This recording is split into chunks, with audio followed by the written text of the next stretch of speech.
Woodstock Middle School, 7th grade. The time is coming up, and we can't wait to see you back on Monday and Tuesday. Now, before that time comes, there are 3 things I want you to do for me.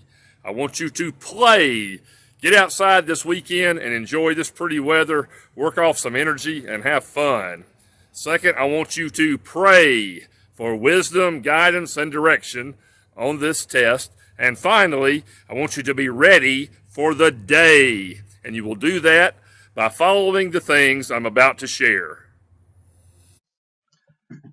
First, don't forget that you will never be at your best if you do not get your rest. So I want you in bed by 8 p.m. tonight and on each of the other TCAP nights. Second, don't forget to eat breakfast. It is never a good idea to take a test on an empty stomach. We have breakfast available at the school, and we want you to take advantage of it if you do not have breakfast at home.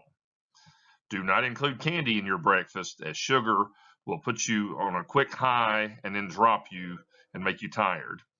Third, never leave anything blank on the TCAP test. If you leave it blank, you will always get it wrong. However, if you take a guess, you might get it right. The third section of the TCAP ELA test will be set up just like the second section. It will be 50 minutes in length. You will read 2 passages and answer 5 to 10 questions about them, multiple choice, and then read another 2 passages and again answer 5 to 10 multiple choice questions. The final section of TCAP's ELA test will be 45 minutes in length. You will again read a set of passages and answer 10 multiple choice questions about those passages. Again, the questions will be about central idea, theme, summary, context clues, textual evidence, and structure of a text. In addition, in this portion, you will have several editing items. This is where they give you a passage with a number of mistakes and then ask you to, through multiple choice, correct the mistakes. They'll show you an underlined portion and ask you which option would fix it, or is it correct as is. Be familiar with your grammar to do well in that section. Don't forget that when we speak of theme, it means the main social issue being addressed in a text. Social issues are things like hunger, gun violence, police brutality, anything that brings about strong feelings among people in society is a social issue. So theme is the main social issue about which the author is writing. And on TCAP, it's usually stated in the form of a sentence. An easier way to remember theme for TCAP purposes is the message. What message is the author trying to get across to you as the reader? And it's stated in the form of a sentence. So if you look at it that way, what is the message for which I'm looking in this passage? You'll score much higher on these questions with the TCAP. Here is a sample TCAP theme question related to a story, and it should look familiar. It was in one of your assignments this week. Look it over closely so that you can get familiar with the types of questions TCAP asks about theme. And here's the second half of that question. This combines theme with textual evidence. And it says, now that you've picked the theme, which statement directly from the text makes you know that that was the right answer? And so if you don't get the first half right, you won't get the second half right. So be very careful as you do this. You will be asked a lot of questions about central idea or main idea. They're the same thing, they just vary depending on the type of text. But remember, the central idea is the main thing that the author wants you to remember. So 25 years from now, if you were asked about that text, what would be the main thing that author would still want you to remember? And on TCAP, it is usually written as a sentence. This is a sample central idea question from TCAP. And you should recognize it because it was on your practice homework this week. Look it over closely. It's related to a passage, and get an idea for how TCAP questions are worded related to central idea. You will also be asked on TCAP which statement best summarizes a passage or gives a summary of the passage. And we have learned that a summary is when you take a whole lot of words, the passage, and then say the same thing in just a few words, 2 to 3 sentences. So on TCAP, a summary will usually be about 2 sentences long. This is a sample TCAP question about summary. You should also recognize this one because it was in your preparation assignments this week. Look it over closely so that you'll be familiar with how TCAP questions related to summaries are worded.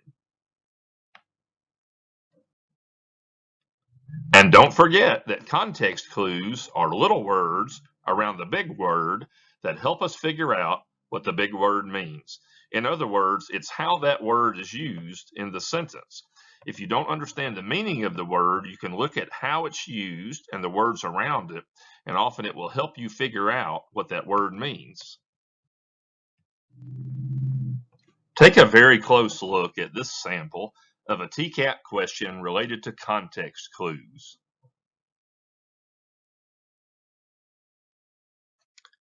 Remember that textual evidence is words from the text that support my opinion about the text. It's also known as a quote from the text. It's word for word from the text with quotation marks around it. I showed you this question earlier, but again, this is a good example of a textual evidence type question from the TCAP. Finally, you will be asked some questions about the structure of a text that you read. That simply means, what does this text do? And there are 5 different things that a text can do. Does it compare and contrast? That means say how things are like and how things are different. Does it give cause and effect? That means, does it say what caused something to happen and what happened as a result? Does it give a problem and a solution? That means, does it present a problem and then show how it can be solved? Does it give a sequence? That's when we put things in the order in which they happened. Finally, does it give a description?